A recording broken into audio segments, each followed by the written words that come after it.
ভিডিওর শুরুতে সকলের সুস্থতা ও দীর্ঘায়ু কামনা করছি। আপনারা যারা 2021 সাল থেকে এই চ্যানেলের সাবস্ক্রাইবার রয়েছেন তারা নিশ্চয়ই দেখেছেন যে 2021-22 সালের দিকে আমি চাণক্য নীতিশাস্ত্র নিয়ে আসলে 3টা বই রিভিউ করেছিলাম। তো সেই 3টার মধ্যে একটা ছিল বিজনেস রিলেটেড, অর্থাৎ কৌটিল্য অর্থশাস্ত্র ছিল সম্ভবত বইটার নাম। ওটা হচ্ছে শুধু বিজনেসকে আপনি কীভাবে ত্বরান্বিত করতে পারেন কিংবা ব্যবসায় কীভাবে আপনি কূটনৈতিক কৌশলগুলো আসলে খাটাতে পারেন সেটা নিয়েছিল।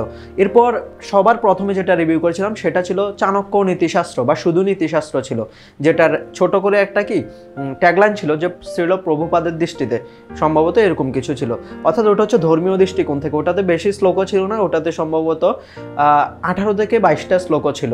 তো ওটা হচ্ছে যারা হিন্দু ধর্মাবলম্বী ছিলেন তাদের জন্য আমি রেকমেন্ড করেছিলাম। এরপরে আরও একটা বই আপনাদেরকে রিভিউ করেছিলাম, সেটা ছিল চাণক্য নীতিশাস্ত্র এবং চাণক্য শ্লোক, সম্ভবত এরকম একটা বই ছিল। ওটা হচ্ছে লাল কালারের একটা কভার ছিল। আপনারা যদি কেউ আসলে ওই ভিডিওগুলো না দেখে থাকেন তাহলে এখানে আমি আই কার্ডে সেটার লিঙ্ক দিয়ে দিব, আপনারা চাইলে সেই ভিডিওগুলো চেক করে আসতে পারেন।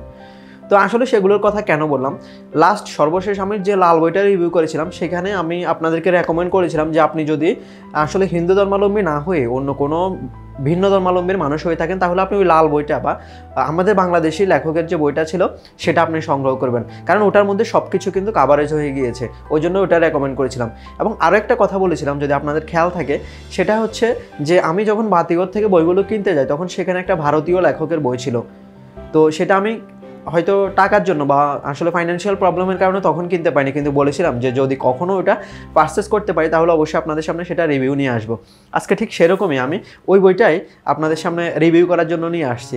এটার নাম হচ্ছে চাণক্য শ্লোক, লিখেছেন বা অনুবাদ করেছেন প্রবীর কুমার চট্টোপাধ্যায়, যিনি কাব্যতীর্থ নিয়ে আসলে পড়ালেখা করেছেন। এবং এটা হচ্ছে ভারতীয় পারুল প্রকাশন থেকে এটা প্রকাশিত হয়েছে। বইটির মুদ্রিত মূল্য হচ্ছে 175 টাকা, কিন্তু আপনি যখন বাংলাদেশ থেকে এটা পারচেস করতে যাবেন আসলে 280 টাকার মতো কিন্তু পড়ে যাবে। তো এই বইটা আসলে কেন রিভিউ করলাম, ওই বইগুলো ব্যতীত আমি একটা কথা বলে নিই, আপনি যদি 4টা বইকে কম্পেয়ার করেন তাহলে আমি আপনাদেরকে বলবো আপনি শুধুমাত্র এই বইটাই ক্রয় করুন, আপনি যদি হিন্দু ধর্মাবলম্বী না হন। আর যদি হিন্দু ধর্মাবলম্বী হন তাহলে এই বইটাও কিনবেন, সাথে যে শ্রীল প্রভুপাদের দৃষ্টিতে একটা বই রয়েছে 18 থেকে 22টা শ্লোক নীল কাভারের, ওটাও সম্ভবত 180 টাকা বর্তমান প্রাইস, ওটাও ক্রয় করতে পারেন। এই দুইটা ক্রয় করলে কিন্তু আপনার হয়ে যাবে। তো আসলে এটার বিশেষত্ব কী, এই বইটার আসলে বিশেষত্ব কী সেটা আমি আপনাদেরকে এখন বোঝানোর চেষ্টা করব। দেখেন, অন্য বইগুলোতেও যেরকম ছিল এই বইটাও ঠিক একই রকম, তবে এই বইটার একটা বিশেষত্ব হচ্ছে এই বইটাতে 108টা শ্লোকও রয়েছে, যেটা অন্য বইগুলোতে হয়তো কম ছিল। তবে লাল কাভারের বইটাতেও সম্ভবত 108টাই ছিল। এটার একটা বিশেষত্ব সেটা হচ্ছে, খেয়াল করুন, এখানে প্রত্যেকটা শ্লোককে স্বরবর্ণ এবং ব্যঞ্জন বর্ণের যে সিরিয়াল আছে ওই সিরিয়াল ওয়াইজ কিন্তু সাজানো হয়েছে এবং প্রত্যেকটার আন্ডারে কিন্তু শ্লোকগুলো দেওয়া হয়েছে। আর এখানে প্রথমে যে শ্লোকটা আছে সেটা দেওয়া আছে, অর্থাৎ সংস্কৃত শ্লোকটা, তারপর 96 শব্দার্থ দেওয়া আছে, অর্থাৎ প্রত্যেকটা সংস্কৃত ওয়ার্ডের পাশে পাশে বাংলা শব্দার্থ দেওয়া আছে। এটা হচ্ছে এই বইয়ের বিশেষত্ব। এরপরে পুরো শ্লোকটা যে বঙ্গানুবাদ বা বাংলা অনুবাদ সেটা দেওয়া আছে এবং সর্বশেষে ওই বঙ্গানুবাদটাকে লেখক নিজের মতো সাজিয়ে কিন্তু আলোচনা করে দিয়েছেন। তার মানে একটা শ্লোকের মধ্যে কিন্তু আপনার অনেকগুলো ক্যাটাগরি রয়েছে। প্রত্যেকটা ক্যাটাগরি যখন আপনি আসলে দেখবেন তাহলে আপনি পুরো শ্লোকটাকে খুব ভালোভাবে হৃদয়ঙ্গম করতে পারবেন বলে আমার মনে হয়। মূলত সেই জন্যই বইটা সাজেস্ট করা। তো অনেক কথা বলে ফেললাম। আর যারা আসলে চাণক্য সম্পর্কে জানেন না সেটা হচ্ছে বলি, চাণক্য প্রাচীন ভারতের তক্ষশিলায় জন্মগ্রহণ করেন। তিনি সম্ভবত রাজা চন্দ্রগুপ্ত মৌর্যের উপদেষ্টা ছিলেন। পরবর্তীতে উপদেষ্টা থেকে তিনি আস্তে আস্তে কিন্তু কূটনৈতিক বা তার যে বুদ্ধিমত্তা আছে সেই বুদ্ধিমত্তাতে পারদর্শী হওয়ার কারণে চন্দ্রগুপ্ত সম্ভবত তাকে তার রাজসভার মন্ত্রী বানিয়ে ফেলেন, এরকম একটা বিষয়। তো আপনারা এই বইটা যখন পারচেস করবেন তখন কিন্তু আসলে চাণক্য সম্পর্কেও জেনে যাবেন। তো চলুন কথা না বলে আসলে কিছু শ্লোক আপনাদের সামনে তুলে ধরার চেষ্টা করি। প্রথমে আমি একদম প্রথম শ্লোকটা দিয়ে শুরু করি, অর্থাৎ দিয়ে যে শ্লোকটা 1 নম্বর শ্লোকটা। আমি আপনাদেরকে কোনো সংস্কৃত বলবো না, আমি আপনাদেরকে শুধুমাত্র বাংলা অর্থগুলো শেয়ার করার চেষ্টা করবো, যাতে আপনারা বুঝতে পারেন যে বইটা সংগ্রহ করলে আপনার কতটুকু আপনি ফল পেতে পারেন বা আপনি আসলে কতটুকু জীবনকে পরিবর্তন করতে পারবেন, কিংবা আসলে জীবনে কীভাবে এই জিনিসগুলো অ্যাপ্লাই করবেন সেই জিনিসটা। যেমন প্রথমটা যদি বলি, অলস ব্যক্তির বিদ্যা হয় না, বিদ্যাহীন ব্যক্তির ধন হয় না, নির্ধনের বন্ধু জোটে না, আর বন্ধুহীন ব্যক্তির সুখ নেই। তার মানে কি বুঝলেন? যে ব্যক্তি অলস সে কখনো বিদ্যা অর্জন করতে পারে না, আর যে ব্যক্তির বিদ্যা নাই অর্থাৎ জ্ঞান নাই সে আসলে কি ধন উপার্জন করতে পারে না। নির্ধনের বন্ধু জোটে না, আপনার যদি ধন না থাকে আপনার পাশে কোনো বন্ধু আসবে না, আর যদি আপনার বন্ধু না জোটে তাহলে আপনি আপনার জীবনে সুখ কিন্তু পাবেন না। এই জন্য বলছে বন্ধুহীন ব্যক্তির সুখ নেই। তারপর যদি আরেকটা বলি, অত্যন্ত দর্পের ফলে লঙ্কা রাজ্য বিনষ্ট হয়েছিল। আমরা জানি আসলে রামায়ণে যে লঙ্কা রাজ্য বিনষ্ট হয়েছিল সেটা হচ্ছে রাবণের লঙ্কা রাজ্যের কথা বলা হয়েছে। অত্যন্ত অভিমানের ফলে কৌরবগণ ধ্বংস হয়েছিল, অর্থাৎ মহাভারতের কথা বলা হয়েছে।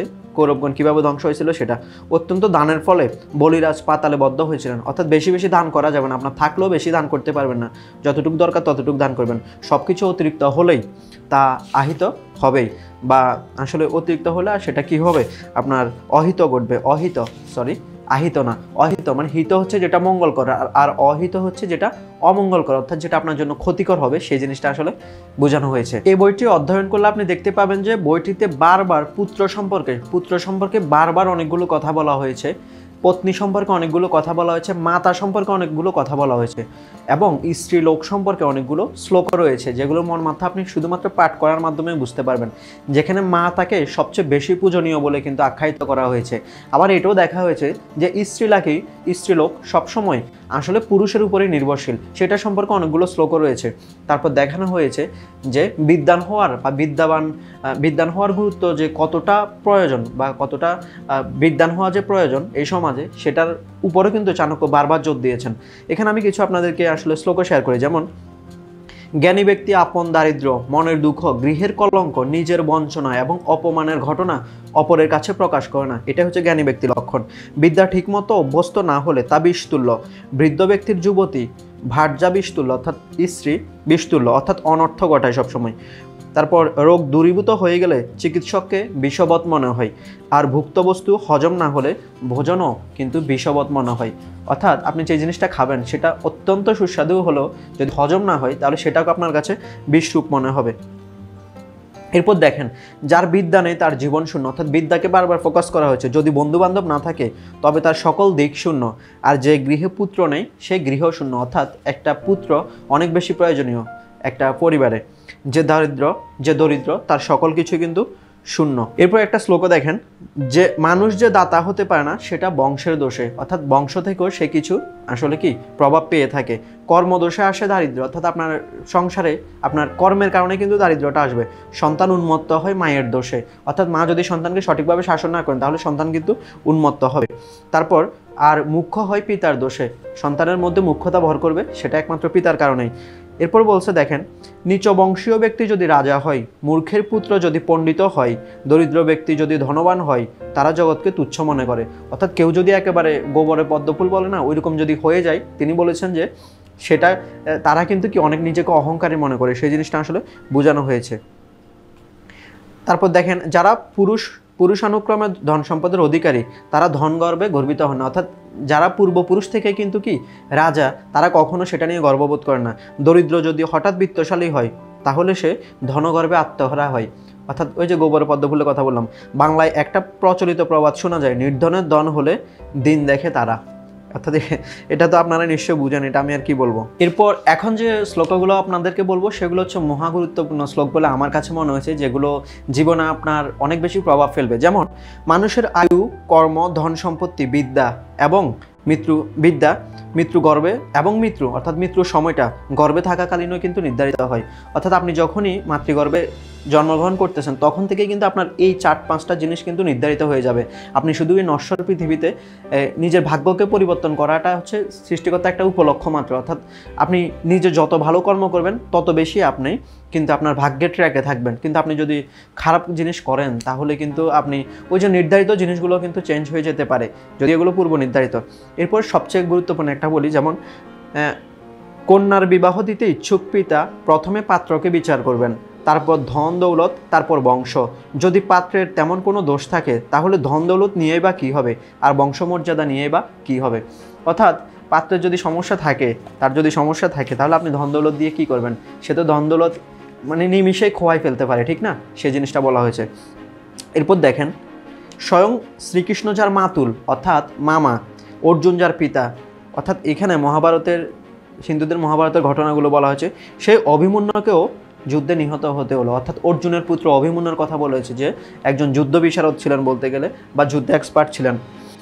নিয়তিকে কে প্রতিরোধ করতে পারে? অর্থাৎ নিয়তি হচ্ছে এমন একটা জিনিস, আপনার মৃত্যু যেখানে হবে সেটাকে আপনি কোনো মূল্যে কিন্তু আপনি ঠেকাতে পারবেন না। আর আচার্য চাণক্য সেই জিনিসটা কিন্তু বলেছেন। যার নিজস্ব বুদ্ধি নেই, শাস্ত্র তার কী উপকার করবে?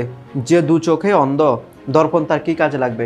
অর্থাৎ আপনার নিজের বুদ্ধি না থাকলে, কিংবা আপনার যদি দুই চোখে বা দুই চোখে আলো না থাকে, আপনি আয়না দিয়ে কী করবেন? আয়না দিয়ে কি নিজের মুখ দেখতে পারবেন? বিষয়টা সেরকম। তারপর দেখেন আরেকটা গুরুত্বপূর্ণ শ্লোক আপনাদের সাথে শেয়ার করি, সেটা হচ্ছে, যার নদী তীরে চাষ, স্ত্রী ঝগড়াটে এবং পুত্র অবিনয়ী, তার মৃত্যু আসন্ন। নদী তীরে চাষ করলে সেটা কি হবে? একসময় আসলে কি হয়ে যাবে? প্লাবিত হয়ে যাবে, ফসল নষ্ট হয়ে যাবে। স্ত্রী যদি ঝগড়াটে হয়, আপনার সাথে সবসময় ঘ্যান ঘ্যান করবে। আর পুত্র যদি বিনয়ী না হয়, তাহলে সেই পুত্র কিন্তু আপনার কোনো কাজে আসবে না। এরপরে বলছে, যদি শ্রীকৃষ্ণের চরণে মতি থাকে, তার চরণ কমলে ভক্তি থাকে, তাহলে বিপদে, দুর্গম স্থানে, মৃত্যুতে বা যুদ্ধক্ষেত্রে তার চিন্তা কি? অর্থাৎ সবসময় আপনি যে ধর্মেরই হন না কেন, আপনি যদি স্রষ্টার উপর বিশ্বাস রাখেন, আপনার বিপদ কিন্তু কখনোই আপনাকে কিন্তু কি করতে পারবে না? স্পর্শ করতে পারবে না। এরপর খেয়াল করুন, লর প্রথম যে শ্লোকটা, পুত্রকে প্রথম 5 বছর ভালোবাসা দিয়ে লালন পালন করা উচিত, পরবর্তী 10 বছর তারণ তথা শাসনে রাখা উচিত। পরবর্তী 10 বছর অর্থাৎ 5 থেকে 15 বছর পর্যন্ত তাকে শাসনে রাখবেন। তারপরে বলছে, কিন্তু 16 বছর বয়সে পৌঁছালে, যখন আস্তে আস্তে 16 বছর থেকে উপরের দিকে যাবে, তখন তার সঙ্গে বন্ধুর মতো আপনাকে আচরণ করতে হবে। এটাই হচ্ছে পুত্রকে মানুষ করার একমাত্র কি প্রসেস। এরপরে দেখেন, সেটা হচ্ছে নিজের স্ত্রী, আহার এবং ধন সম্পদ, এই 3টি বিষয়ে যা পাওয়া গেছে তাতে সন্তুষ্ট হওয়া উচিত। কিন্তু পড়াশোনা, জব এবং দান কর্ম, এই 3টি বিষয়ে যা করা হয়েছে তাতে সন্তুষ্ট থাকা উচিত নয়। অর্থাৎ দেখেন, স্ত্রী, আহার, খাবার দাবারের কথা বলছে, ধন সম্পদ, এই জিনিসগুলো আপনি যাই পান তাই নিয়ে কিন্তু আপনাকে সন্তুষ্ট থাকতে হবে। কিন্তু এমন কিছু বিষয় আছে, পড়াশোনা, আপনি যত বেশি পড়বেন তত শিখতে পারবেন, তার মানে যতটুকু শিখছেন সেটা নিয়ে সন্তুষ্ট থাকা যাবে না। জব, মুসলিমদের মধ্যে কিন্তু জব করে, হিন্দুদের মধ্যেও জব করে। এই জব জিনিসটা, সেটা যে কোনো কিছুরই জব হতে পারে, সেটা কমানো যাবে না, যত বেশি বাড়াতে পারেন। তারপরে বলছে দান কর্ম। আপনি, আমাদের হিন্দুদের কলিযুগের প্রধান ধর্ম হচ্ছে দান করা। আমি জানি ইসলাম ধর্মের মধ্যে আছে বা অন্য ধর্মের মধ্যে কিন্তু আছে। যত বেশি মানুষকে দান করবেন তত বেশি কিন্তু আপনি কি আসলে আপনার ঐশ্বর্য কিন্তু বাড়বে। তাই বলে আপনি নিজের ঘর শূন্য করে আবার দান করে দিয়ে না, এটা সম্পর্কে কিন্তু আগে একটা শ্লোকও কিন্তু আপনাদেরকে শেয়ার করেছি। তো এরকম অসংখ্য শ্লোক আছে, টোটাল 108টা শ্লোক আছে, যেগুলো আপনার জীবনে প্রতিটা স্টেপে আপনি কাজে লাগাতে পারবেন বলে আমার মনে হয়। এই জিনিসগুলো আপনার জীবনে চলার পথকে আরও বেশি মসৃণ করবে বলে আমার বিশ্বাস। তো আপনি অবশ্যই এই চাণক্য শ্লোকটা অবশ্যই সংগ্রহ করুন, এটা আপনার জীবনে অনেক বেশি প্রভাব ফেলবে, এটা আমার বিশ্বাস। আপনারা আজই সংগ্রহ করতে পারেন। 260 টাকা থেকে 280 টাকাতে কিন্তু বইটা পেয়ে যাবেন। আর এটা হচ্ছে ভারতীয় বই, যেটার লেখক হচ্ছে প্রবীর কুমার চট্টোপাধ্যায়। এরকম যদি নতুন বইয়ের সাথে আপনি যদি পরিচিত হতে চান, তাহলে অবশ্যই চ্যানেলটি সাবস্ক্রাইব করে নোটিফিকেশন বেল বাটনে অল নোটিফিকেশন করে দিন। আর এই বইটি যদি আপনি পড়ে থাকেন, কিংবা চাণক্য শ্লোকও যদি পড়ে থাকেন, তাহলে এই ভিডিওর কমেন্ট বক্সে কিন্তু আপনি সেটা সম্পর্কে কমেন্ট করতে পারেন, আপনার মতামত জানাতে পারেন। সকলকে ধন্যবাদ জানাচ্ছি, সকলে ভালো থাকবেন, সুস্থ থাকবেন, আবারও সকলের দীর্ঘায়ু কামনা করছি।